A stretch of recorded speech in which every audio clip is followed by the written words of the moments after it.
Selamat siang, salam sejahtera untuk kita semua. Saya Jessica Sylvia Hutauruk dari kelas Akuntansi Keuangan Publik 6B. Pada kesempatan kali ini saya akan mempresentasikan makalah saya yang berjudul Penerapan Audit Siklus Persediaan dan Pergudangan. Baiklah, kita masuk pada bagian yang pertama, yaitu latar belakang. Mengawali tahun 2012, perekonomian Indonesia masih dibayang-bayangi dampak krisis perekonomian global yang disebabkan oleh dua jangkar utama perekonomian dunia, yakni Amerika Serikat dan juga Eropa. Berlarutnya permasalahan krisis hutang Eropa dan fiskal gap yang dialami Amerika Serikat memberikan tekanan pada permintaan sehingga mengakibatkan penurunan nilai perdagangan internasional. Penurunan tersebut memicu perlambatan pertumbuhan ekonomi. Perlambatan pertumbuhan ekonomi dapat menjadi masalah makroekonomi dalam jangka panjang sehingga turut berdampak kepada seluruh sektor perekonomian, salah satunya sektor manufaktur. Selain krisis ekonomi global, sektor industri manufaktur juga menghadapi tantangan lain yang cukup berat dalam pasar domestik, diantaranya kenaikan harga bahan bakar minyak dan tarif dasar listrik, permasalahan pengadaan bahan baku terutama bahan baku impor, pasokan listrik yang kurang merata, infrastruktur transportasi yang belum memadai, serta rumitnya sistem birokrasi yang secara signifikan dapat menentukan daya saing industri baik di pasar domestik maupun pasar ekspor. Tantangan-tantangan eksternal tersebut menyebabkan persaingan dalam industri manufaktur semakin ketat sehingga setiap badan usaha dituntut untuk selalu melakukan perbaikan kinerja usahanya untuk meningkatkan kinerjanya dalam memenuhi pesanan pelanggan. Maka badan usaha yang bergerak dalam industri manufaktur harus mampu mengelola persediaan serta distribusinya dengan baik. Laporan keuangan yang dihasilkan suatu badan usaha seharusnya dapat mencerminkan kondisi badan usaha yang sebenarnya. Dalam hal ini, siklus persediaan dan pergudangan memegang peran vital karena persediaan merupakan salah satu aset terbesar yang dimiliki badan usaha tersebut. Salah satu jenis persediaan yang dimiliki badan usaha manufaktur yaitu persediaan bahan baku. Persediaan bahan baku dapat menentukan kelancaran dalam kegiatan produksi. Jika persediaan bahan baku tersebut tidak dapat mencukupi kebutuhan produksi, maka kegiatan produksi akan terhambat. Apabila output atas kegiatan produksi tidak dapat memenuhi permintaan pelanggan, maka dapat menyebabkan kehilangan pendapatan badan usaha. Selain itu, siklus persediaan dan pergudangan juga dapat mempengaruhi perhitungan dalam laba rugi. Selanjutnya, rumusan masalah dan tujuan masalah. Berdasarkan latar belakang tersebut, adapun rumusan masalah yaitu bagaimana penerapan audit siklus persediaan dan pergudangan studi kasus pada PTB di Sidoarjo. Adapun tujuan masalahnya yaitu untuk mengetahui bagaimana penerapan audit siklus persediaan dan pergudangan studi kasus pada PTB di Sidoarjo. Selanjutnya yaitu tinjauan pustaka. Yang pertama, persediaan. Persediaan meliputi barang yang dibeli dan disimpan untuk dijual kembali, misalnya barang dagang dibeli oleh pengecer untuk dijual kembali atau pengadaan tanah dan properti lainnya untuk dijual kembali. Persediaan juga mencakup barang jadi yang telah diproduksi atau barang dalam penyelesaian yang sedang diproduksi perusahaan dan termasuk barang serta perlengkapan yang akan digunakan dalam proses produksi. Yang kedua, jenis-jenis persediaan. Santoso menyatakan bahwa pengelompokan persediaan juga didasarkan pada jenis persediaannya, yaitu yang pertama, bagi perusahaan dagang atau merchandise enterprise, di mana persediaan merupakan barang yang langsung diperdagangkan tanpa mengalami proses lanjutan. Yang kedua, pada perusahaan industri, di mana persediaan bahan baku memerlukan proses lebih lanjut agar siap dijual dalam bentuk barang jadi atau finished good.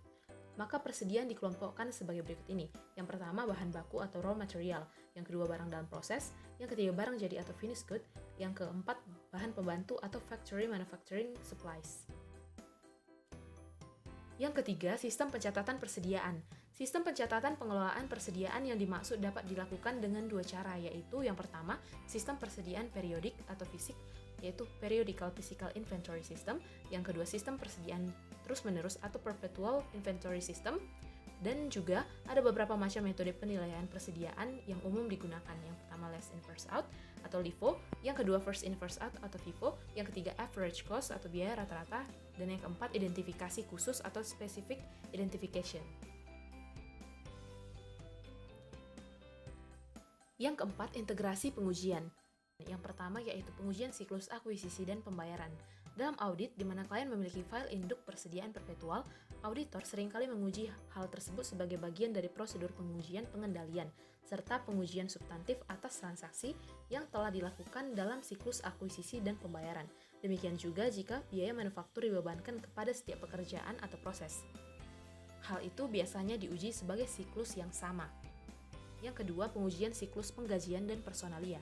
Ketika auditor memverifikasi biaya tenaga kerja, kondisi yang sama juga berlaku seperti untuk mengakuisisi dalam sebagian besar kasus. Catatan akuntansi biaya untuk biaya tenaga kerja langsung dan tidak langsung dapat diuji sebagai bagian dari audit siklus penggajian dan personalia. Yang ketiga, pengujian siklus penjualan dan penagihan. Sebagian besar pengujian audit atas penyimpanan barang jadi serta pengiriman dan pencatatan penjualan dapat dilakukan ketika siklus penjualan dan penagihan diuji. Jika klien menggunakan catatan biaya standar, auditor mungkin bisa menguji harga pokok penjualan standar bersamaan dengan dilaksanakannya pengujian penjualan. Yang keempat, pengujian akuntansi biaya. Pengujian atas catatan akuntansi biaya merupakan sarana untuk memverifikasi pengendalian yang mempengaruhi persediaan karena auditor tidak memverifikasi sebagai bagian dari pengujian atas ketiga siklus sebelumnya. Auditor menguji pengendalian fisik, transfer biaya bahan baku ke barang dalam proses, transfer biaya barang yang telah selesai ke barang jadi, file induk persediaan perpetual, dan catatan biaya per unit. Yang kelima, persediaan fisik, penetapan harga, dan kompilasi. Dalam menguji persediaan fisik, auditor mungkin sangat tergantung pada file induk persediaan perpetual jika file itu telah diuji sebagai bagian dari salah satu atau lebih siklus yang telah ada sebelumnya. Auditor dapat mengamati dan menguji perhitungan fisik pada waktu selain akhir tahun dan mengandalkan file perpetual untuk menyimpan catatan kuantitas yang memadai. Selanjutnya, studi kasus penerapan audit siklus persediaan dan pergudangan pada PTB di Sidoarjo. Berdasarkan prosedur audit persediaan dan pergudangan yang telah dilaksanakan, hasil pemeriksaan pada PTB di Sidoarjo meliputi: yang pertama, melalui proses rekonsiliasi pengusutan atas saldo persediaan bahan baku yang tercantum dalam laporan keuangan dengan saldo buku besar pembantu pembelian bahan baku, diketahui bahwa persediaan bahan baku yang tercantum dalam laporan keuangan dan saldo buku besar pembantu pembelian bahan baku adalah sama. Yang kedua, dalam menentukan beban biaya produksi, divisi COR PTB menggunakan perhitungan melalui penjumlahan saldo awal dan pembelian persediaan bahan baku, kemudian dikurangi saldo akhir persediaan bahan baku. Saldo akhir persediaan bahan bakunya ditentukan melalui stock of name setiap akhir bulan. Yang ketiga, dari hasil pemeriksaan dokumen sumber laporan penerimaan barang dan faktur pembelian bahan baku, serta hasil wawancara dengan staf PTB, maka dapat disimpulkan bahwa persediaan bahan baku yang ada baik dalam gudang maupun area produksi divisi COR merupakan milik PTB. PTB tidak melakukan penitipan persediaan bahan bakunya kepada badan usaha lain dan tidak melakukan penjaminan persediaan bahan bakunya untuk penarikan hutang.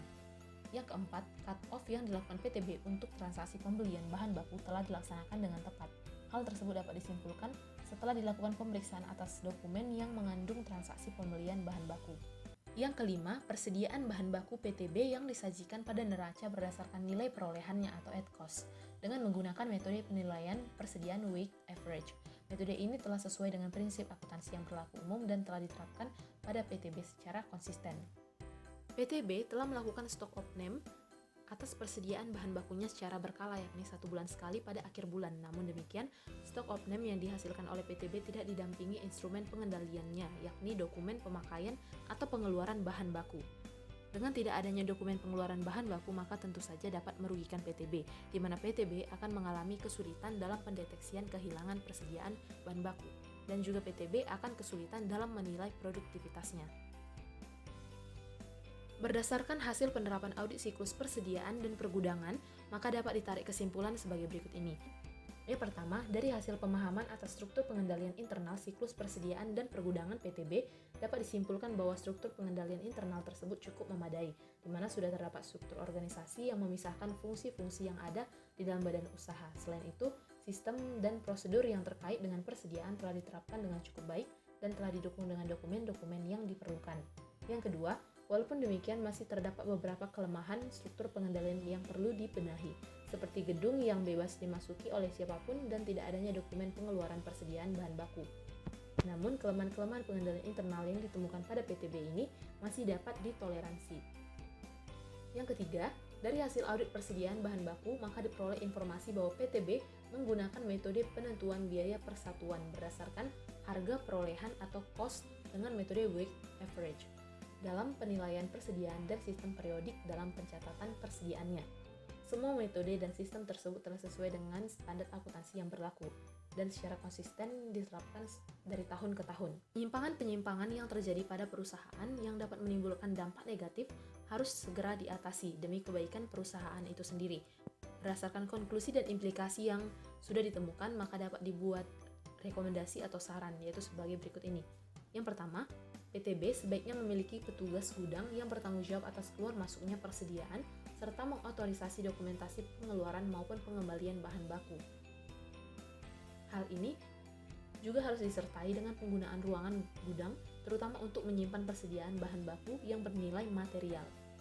Aspek keamanan gudang juga harus diperhatikan dengan pemberian kunci pada pintu gudang. Dengan adanya sistem penyimpanan yang memadai, PTB dapat mengurangi risiko kehilangan bahan baku dan juga dengan memiliki fungsi penyimpanan yang memadai, maka dapat mempermudah PTB dalam melakukan kontrol atas penggunaan bahan baku serta untuk menilai kinerja petugas produksi.